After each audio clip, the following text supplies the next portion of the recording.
Hello, my name is Gary, and I was raised in the Western United States, so I'm a native English speaker. I hope that you will enjoy this YouTube channel. Thank you for joining us. Around the World in 80 Days by Jules Verne. Chapter 25. A quick look at San Francisco. It was 7 in the morning when Mr. Fogg, Aouda, and Passepartout set foot on American soil, if you can call the floating dock they landed on part of the continent. These docks, which rise and fall with the tides, make it easier to load and unload ships. Nearby were clippers of various sizes, steamers from different nations, and multi-decked riverboats that traveled along the Sacramento River and its tributaries. Piles of goods from places like Mexico, Chile, Peru, Brazil, Europe, Asia, and the Pacific Islands filled the docks. Overjoyed to finally reach America, Passepartout decided to show off by attempting an impressive leap. Unfortunately, he landed on some rotten planks and fell through them. Once on solid ground, Mr. Fogg immediately sought out the schedule for the next train to New York and found out it wouldn't leave until 6 p.m. That gave him the entire day to explore the city of San Francisco. They hired a carriage for $3, and while Mr. Fogg and Aouda rode inside, Passepartout joined the driver on the box seat. Together they set off for the International Hotel. From his elevated seat, Passepartout eagerly took in the sights: wide streets, rows of low, neatly aligned houses, Anglo-Saxon Gothic churches, massive docks, and grand warehouses made of wood and brick. He marveled at the busy scene: omnibuses, horse-drawn streetcars, and people from all walks of life. He saw not only Americans and Europeans, but also Chinese and Native Americans walking the sidewalks. Passepartout was amazed at how much San Francisco had changed. It was no longer the infamous city of 1849, filled with bandits, assassins, and arsonists who'd come seeking gold. Once a lawless frontier, where gamblers played with gold dust, revolvers, and hunting knives, it had now become a bustling commercial center. The tall tower of City Hall overlooked the entire cityscape, with streets and avenues intersecting at right angles. In between these streets were charming green squares, and further off, the Chinese Quarter stood out as if it had been brought over from China in a toy box. Some streets, especially Montgomery Street, which is to San Francisco what Regent Street is to London, Boulevard des Italiens is to Paris, and Broadway is to New York, were lined with impressive and spacious stores displaying goods from around the world in their windows. When Passepartout arrived at the International Hotel, it hardly felt to him like he had left England. The hotel's ground floor was taken up by a large bar, which served as a restaurant open to anyone passing by. Visitors could help themselves to dried beef, oyster soup, biscuits, and cheese without having to pay up front. The only charge was for the drinks, whether ale, porter, or sherry. This struck Passepartout as very American. The dining area was comfortable, and Mr. Fogg and Aouda sat at a table where they were served plentifully, though on small plates. After breakfast, Mr. Fogg and Aouda set off for the English consulate to have his passport stamped.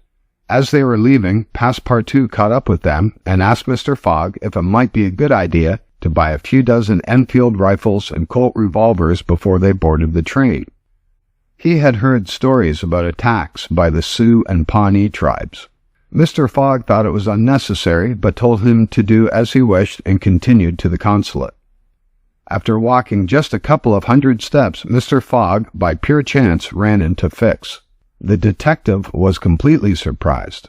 How had they both crossed the Pacific on the same ship without meeting? At the very least, Fix said he was honored to see Mr. Fogg again, to whom he owed so much. Since his work was calling him back to Europe, he was thrilled at the idea of continuing the journey together. Mr. Fogg politely replied that the pleasure was his, and Fix, determined not to let him out of his sight, asked if he could join them on their walk around San Francisco. Mr. Fogg readily agreed. They soon found themselves on Montgomery Street, where a large crowd had gathered. These sidewalks, street, horse-car tracks, shop doors, windows, and even the rooftops were packed with people. Men were walking around with big posters, and flags and banners fluttered in the wind. Loud shouts echoed from all directions. "Hooray for Camerfield! Hooray for Mandaboy!" It was clearly a political rally. Fix, guessing as much, said to Mr. Fogg, "Maybe we should stay clear of the crowd. It could get dangerous." "Yes," Fogg agreed, "and blows are still blows, even if they're political." Fix smiled at that comment, and they decided to take up a position on a flight of stairs at the end of the street, where they could observe without getting caught in the crowd. Across the street, between a coal dock and an oil warehouse, a large platform had been set up, and the crowd seemed to be moving toward it. What was the purpose of this meeting? Phileas Fogg couldn't guess. Were they nominating a governor or a member of Congress? At any rate, we have two rivals, the Honorable Mr. Camerfield and the Honorable Mr. Mandaboy.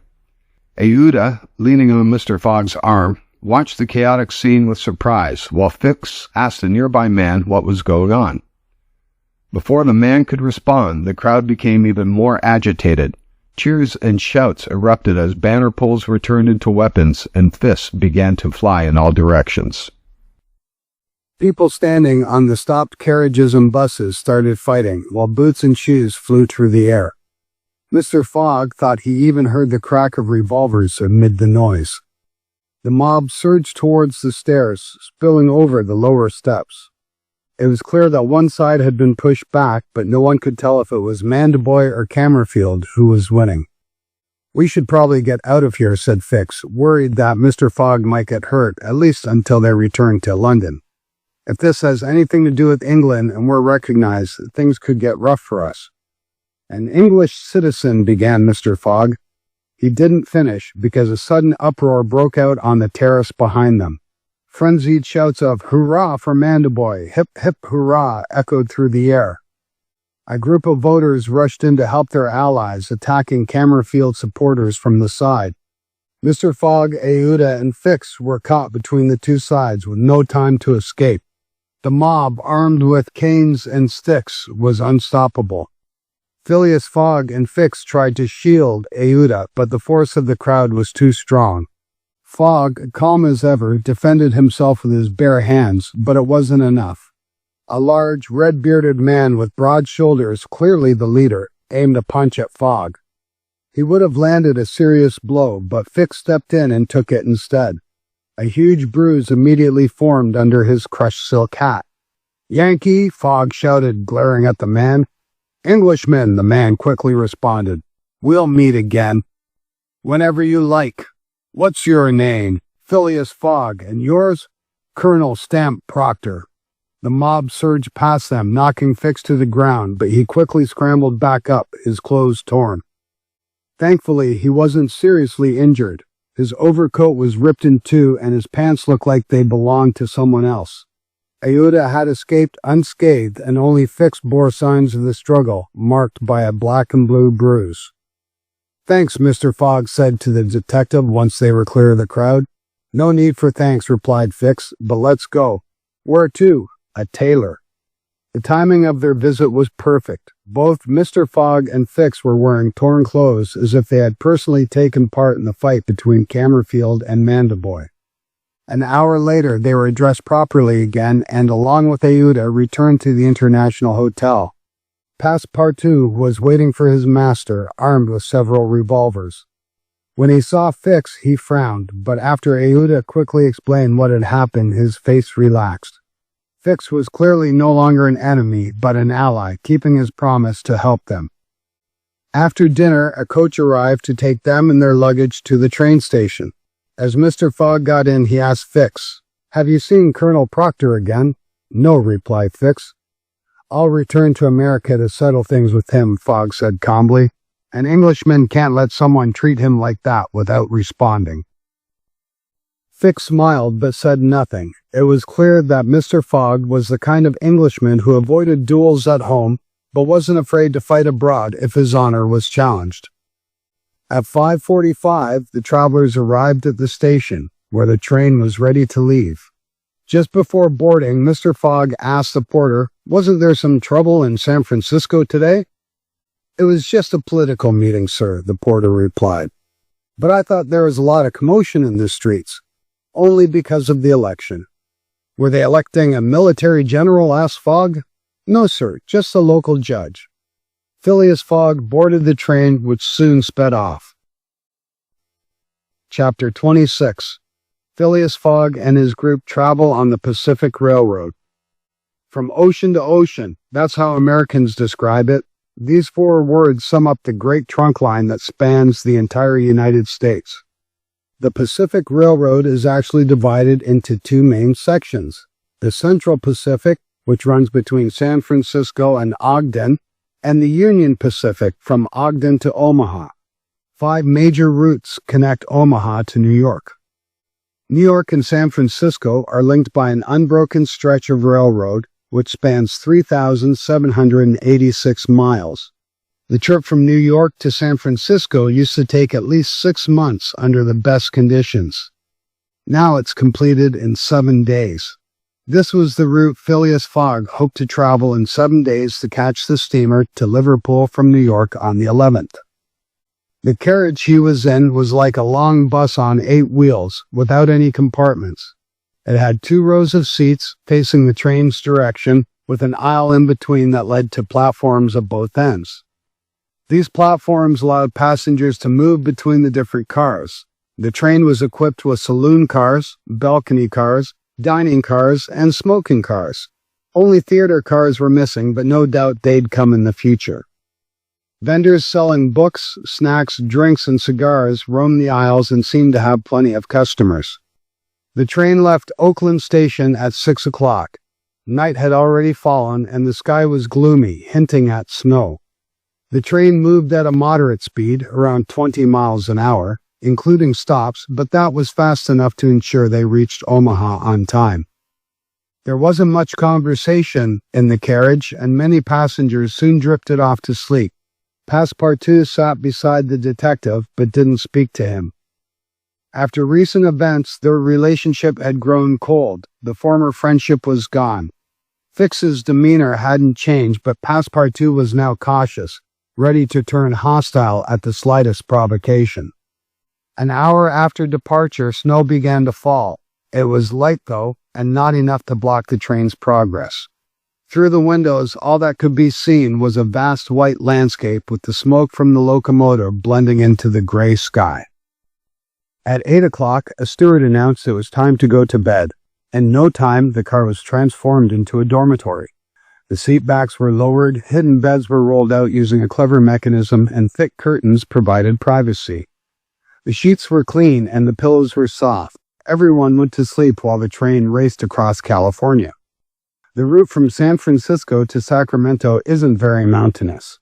The Central Pacific Line, starting in Sacramento, runs east to meet the tracks coming from Omaha.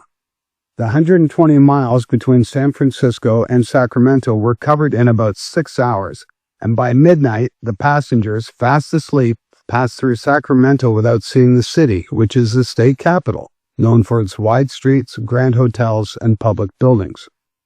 After leaving Sacramento and passing through Rocklin, Auburn, and Colfax, the train entered the Sierra Nevada mountains. They reached Cisco at 7 a.m., and an hour later, the sleeping car was converted back into a regular one. The passengers were now able to take in the scenic mountain views as the train twisted through narrow passes, clung to the mountainsides, and even seemed to hover over cliffs.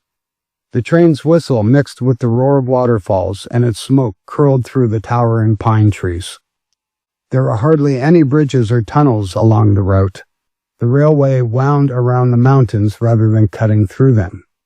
The train entered Nevada through Carson Valley around 9 a.m., continuing northeast, and arrived in Reno by midday, where they stopped for a 20-minute breakfast break. From Reno, the track followed the Humboldt River, passing through the Humboldt Range at the far eastern end of Nevada. After breakfast, Mr. Fogg and his companions settled back into their seats to enjoy the changing landscape from endless prairies to distant mountain ranges and bubbling creeks. Sometimes they saw herds of buffalo moving like a living dam across the horizon. These massive beasts often blocked the train for hours, their sheer numbers making them an immovable obstacle. This happened to Mr. Fogg's train around noon when a herd of 10,000 to 12,000 buffalo appeared on the tracks. The locomotive slowed and tried to clear the path with its cowcatcher, but the herd was too large. The buffalo, moving at their own pace, occasionally let out thunderous roars. They couldn't be hurried, and no barrier could alter their course once they'd set. Passengers watched the scene from the platforms, but Phileas Fogg, in no particular hurry, sat quietly, waiting for the buffalo to pass.